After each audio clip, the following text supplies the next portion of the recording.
여러분 오늘도 잘 견디고 계십니까? 김명준의 뉴스파이터입니다. 너무 춥습니다. 난방비 걱정 많으시죠? 보일러를 조금이라도 덜 켜려고 내복에 패딩까지 입고 자도 난방비 폭탄을 맞고 나면 아찔합니다. 그래도 가족이 사랑한다고 꼭 끌어안아주면 그 훈훈함으로 또 버티고 하는 건데요. 글쎄 어떤 남편이 아내에게 보일러 꺼! 사치야! 라고 소리쳤는데요.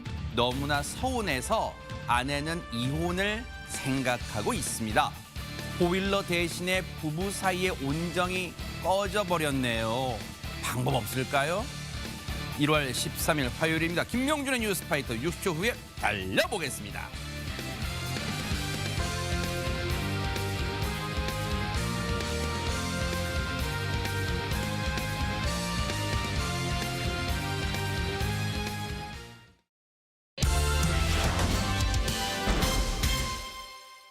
김명준의 뉴스파이터 오늘 함께 하실 분들을 소개해드리겠습니다. 하재근 사회문화평론가, 전혜연 시사평론가, 박성배 변호사, 방송인 이담 아나운서, 그리고 박주희 변호사 이렇게 5분과 함께합니다. 어서 오십시오. 네. 대한민국도 정신이 없지만 요즘 전 세계도 바삐 돌아가고 있는데요. 첫 번째 가볼 나라는 어딜까요? 이담 아나운서. 미국으로 한번 가보겠습니다. 지금 우리나라도 정말 춥잖아요. 추워요. 네, 미국도 정말 춥습니다. 그래요? 한파가 강타를 했다고 어머나. 해요. 그래서 한 호숫가에서는요. 이게 뭔가? 이게 뻥튀기인가? 에? 싶은 게 발견됐다고 하는데요. 추운데 웬 뻥튀기? 하시겠죠. 한국 뻥튀기가 수출된 건가요? 혹시 미국으로? 어떤 상황인지 영상으로 한번 네네. 보여드리겠습니다. 네, 물 위에 떠 있는 얼음 조각들입니다. 뭐야, 이게? 제법 큰 거는요, 약간 우와. 뻥튀기 같기도 하고요. 와. 그 한파가 강타한 호숫가에서 포착된 모습인데요. 네. 납작한 모양의 얼음 덩어리들의 행렬이 정말 신기하죠. 야. 그 밤사이에 온도가 급격히 낮아지면서 물이 소용돌이 치다가 얼면서 생긴 거라고 합니다. 폭 한해만 만날 수 있는 단짝 예술이 아닐까 싶네요. 그러니까요. 진짜 그야말로 추위. 여름에는 저런 거 상상 못 하잖아요. 추위가 빚어낸 예술 작품 같기도 하다. 그런 생각 듭니다. 앵커님은 예술 작품이라고 보시는데 이 시간대에 배가 고픈 분들은 저거 뻥튀기 같다 하고 먼저 생각하실 그러네요. 거고 네네. 미국인 분들 사이에서는 이런 별명으로 부른다고 합니다. 아이스 팬케이크. 수면 위에 얼음이 몽글몽글 멀어붙으면서 이렇게 둥근 모양을 형성하니까 아이스 팬케이크 또는 아이스 디스크 이렇게 불린다고 그러고 보니까 하는데요. 찐빵을 물에 넣어놓은 것 같기도 하고 맛있겠다 진짜. 강원도에서 파는 밀전병 같다. 그러네요. 이런 네네. 생각도 드는데 이게 자연 현상이 빚어낸 또 어떻게 보면은 굉장히 신비로운 예술 작품 같아 보이기도 합니다. 굉장히 추운 극한으로 온도가 내려가는 남극이나 북극 바다에서 이런 현상이 목격된다라고 야. 하는데요. 바닷물이 빠르게 흐르다가 이 작은 얼음 조각들이 표면에 모여 생긴다고 하는데 많은 분들이 이걸 아이스 팬케이크라고 부른다고 하니까 네. 먹어보면 근데 맛은 없을 수도 있다 이런 그렇죠. 생각이 듭니다. 네. 저거 먹으려고 혹시 저 가까이 가면 안 돼요. 발 헛디되니까 저건 그냥 멀리서 예술 작품으로 구경해 주시기 바랍니다. 자, 그런가 하면 또 어느 나라 가볼까요? 박주희 변호사님. 네, 미국의 추위 소식 들으셨으니까 이제 약간 몸을 녹이려 따뜻한 나라 태국으로 가보겠습니다. 네네. 이 태국에는요, 도로에 차량을 막아 세우는 아주 깐깐한 누군가가 있다라고 하는데요. 대체 누구일지 영상으로 한번 보시죠. 네네. 시속 60km 제한인 어느 도로입니다. 화물차 한 대가 지나가려고 하는데 갑자기 서 있던 코끼리 한 마리가 슬며시 앞으로 다가옵니다. 차량이 옆으로 피해가려고 하는데요. 근데 코끼리는 완전히 앞을 막아 세우고는 어머. 코로 무언가를 집어먹기 시작합니다. 어머. 바로 차량에 실려있던 사탕수수를 스스로 빼어먹는 건데요. 네. 그러더니 아무 일도 없었다는 듯 슬쩍 다시 길을 내어주는 모습입니다. 아니, 하재근 평론가님. 저 코끼리 혹시 동네 무슨 저기 조폭 그런 거요? 아니 옛날에 그런 거 있잖아요. 뭐 통행세 받고 야 여기 지나가려면 얼마네 막 그런 거 아니에요 이거 지금? 좀 거의 그런 느낌인데 네. 지나가는 트럭을 딱 가로막고 사탕수수를 빼먹는 모습이 꼭 무슨 불안당 같기도 하고 네. 그렇습니다. 근데 저희가 태국의 코끼리 보호숲 인근의 도로라고 하는데 방금 보신 영상에서 교통 표지판이 등장하잖아요. 표지판 60이라고 그 제한 속도가 있고 네. 그 위에 있는 그림이 코끼리 그림인 거예요. 아하. 코끼리 횡단주의라는 네. 그림인 겁니다. 그만큼 코끼리가 많이 다니는 그림이라는 뜻인데 네. 저 코끼리가 불안당이라기보다는 제가 네. 어떻게 된 거냐면 그 사탕수수 농업이 커지면서 아하. 코끼리의 이동 경로를 침범해서 저런 일이 벌어진 거라고 합니다. 그러니까 통행세 내라는 건 맞는 거야. 네. 어쨌든 사람 쪽에서 네. 침범했다라는 아하, 겁니다. 그래요. 농담이었고요. 어쨌든 저 영상을 통해서 우리는 다시 한번 그걸 느낄 수 있었죠. 코끼리 아저씨는 코가 손이었다는 게 또 증명이 됐고요. 또 건강하게 또 잘 살기를 또 기대를 해볼게요. 그런가 하면 또 어느 나라 가볼까요? 박성배 변호사님. 이번에는 일본으로 가보겠습니다. 아하. 인간보다 숫자를 더 빠르게 기억하는 침팬지가 있었다는 사실 알고 계실지 모르겠습니다. 에? 영상 보면 기억하실 수 있을 것 같은데 어허. 그 주인공은 바로 일본 교토대 영장류 연구소의 침팬지 아이입니다. 이 아이는 어른도 아니고 아이예요? 이름이 아이입니다. 네, 죄송해요. 네네. 무려 반세기 가까이 인간과 함께 연구에 참여하면서 전 세계를 놀라게 했던 존재인데 아하. 바로 이 아이가 최근 세상을 떠났다는 소식이 어머나. 전해왔습니다. 어허. 영상으로 보고 오시겠습니다. 네네. 차례대로 숫자를 누르는 침팬지 사람보다 더 빠르고 정확합니다. 어머.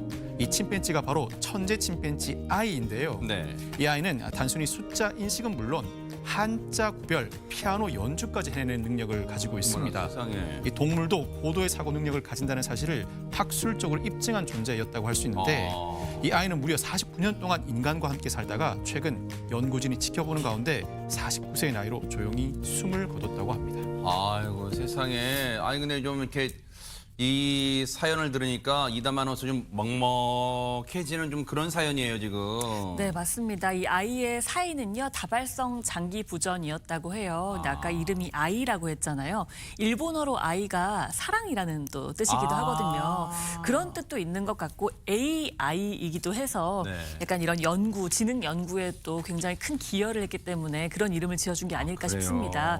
원래 침팬지가 그냥 야생에서 살면 기대 수명이 30살, 40살 정도 된다고 합니다. 그래요? 그런데 이렇게 사육 환경에서는 50이 넘을 때까지 살기도 한다고 해요. 어머나. 그래서 아마 평균 수명 정도 살다 간 것 같긴 한데요. 이 아이가 그동안 연구 성과를 아주 많이 남겼다고 합니다. 어허. 그래서 이 영장류 인지 연구와 인간 심리 진화 연구에 굉장히 중요한 자료를 많이 남겼다고 하는데요. 네. 많은 누리꾼들이 지금 굉장히 애도와 감사의 표시를 하고 있습니다. 특히 그동안 인간 때문에 고생 많았다라는 반응도 있고요. 그래요. 또 다음 생에선 좀 더 자유롭길 바란다라는 반응들도 있었습니다. 그러니까요. 뭔가 먹먹해지는데 그래도 우리한테 이 살아있는 동안 우리 인간에게 또 많은 기쁨 그리고 놀라움을 전해줘서 너무너무 감사하다는 그 말도 잊지 않고 싶어요. 자, 그런가 하면 또 어느 나라 가볼까요? 하재근 평론가님. 이번에는 거의 지구 반대편 쪽에 있는 브라질로 가보겠습니다. 아하. 우리가 왜 어렸을 때 장난 좀 적당히 쳐라. 그렇죠. 적당히 좀 해라 이런 얘기 종종 듣잖아요. 그렇죠. 근데 브라질에 이 말을 꼭 들어야 될 것 같은 남성들이 있었다고 합니다. 어머나. 어떤 일이 있었는지 영상으로 보시겠습니다. 허허, 뭘까요? 망치와 끌로 드럼통을 내리치는 한 남성이 있습니다. 어? 옆에는 드럼통에 불을 붙이는 남성이 있는데요. 오. 끌로 내리쳐서 구멍이 난 부분에 네. 라이터를 대자 펑 하고 오. 드럼통이 터져 버립니다. 어머나. 폭발로 인해서 넘어진 남성들은 혼비백산해서 도망갑니다. 아니 근데 예전에 우리 그런 얘기 하잖아요. 어르신들이 야 이 녀석들아 밤에 불경 나면 화장실 간다 그 뭐 이부자리에 소변 본다 그렇게 많은데 아니 다 큰 어들이 저 불장 나면 뭐 하는 거예요 지금? 그러니까 저게 장난치려다가 어른들 표현을 빌리면 저승길 갈 뻔한 그래요. 대형 사고가 날 수 있는 아주 위험한 모습이었습니다. 남성들이 드럼통을 저렇게 찌르고 불을 붙이다가 결국은 가스가 새서 폭발까지 일어난 건데요.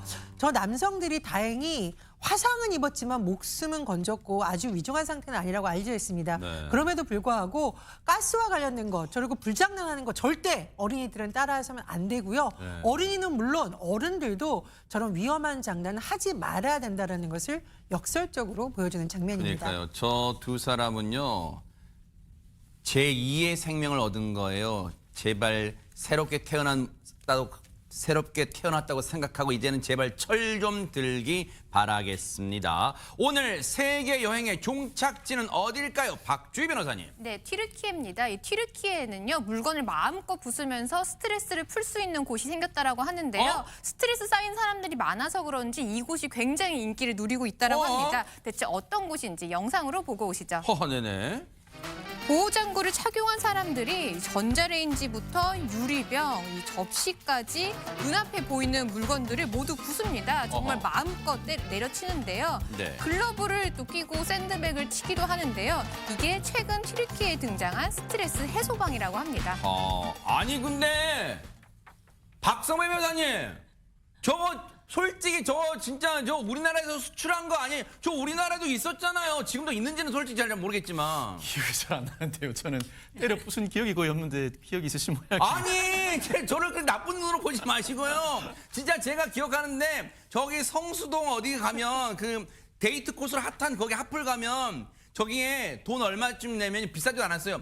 이 커플이 들어가서 마음대로 저런 이 비싸지 않은 접시 같은 거 뭐 저런 비싼 걸 놓고 마음대로 두들겨 때려 부수고 그렇게 스트레스 푸는 데 있었어요, 진짜. 우리나라에서 나름 인기가 있었던 것 같은데 네네. 이 가게는 개업한 지 2주밖에 안 됐는데도 벌써 지역 주민들 사이에서 큰 인기라고 합니다. 그러니까 있었다니까 저 이상한 사람 아니에요, 진짜. 네네. 알겠습니다. 네네. 일단 가게 주인은 깨고 부수면서 억눌려 있던 분노, 스트레스를 해소한다. 아하. 마음속에 쌓인 분노를 무해한 방식으로 풀 수 있다고 소개했습니다. 아하. 그렇지만 전문가들은 다른 의견을 내놓고 있는데 네. 단기적으로는 스트레스 완화에 도움을 줄 수 있을지 모르지만 장기적으로는 폭력 성향이 심해질 수 있다고 진단했습니다. 그래요. 어쨌든 뭐든지 적당히 해야 되는데 뭔가 이 박성배 변호사님의 눈길에 뭔가 서운한 마음을 안고 좀 누그러뜨려 보겠습니다. 어쨌든 농담이었습니다. 어쨌든 뭐든지 스트레스를 날리는 방법, 저렇게 물건을 막 부수는 것도 좋지만 다른 방법이 있잖아요. 이렇게 명상의 음악을 듣는가 하는 것도 좋으니까 꼭 다른 방법으로도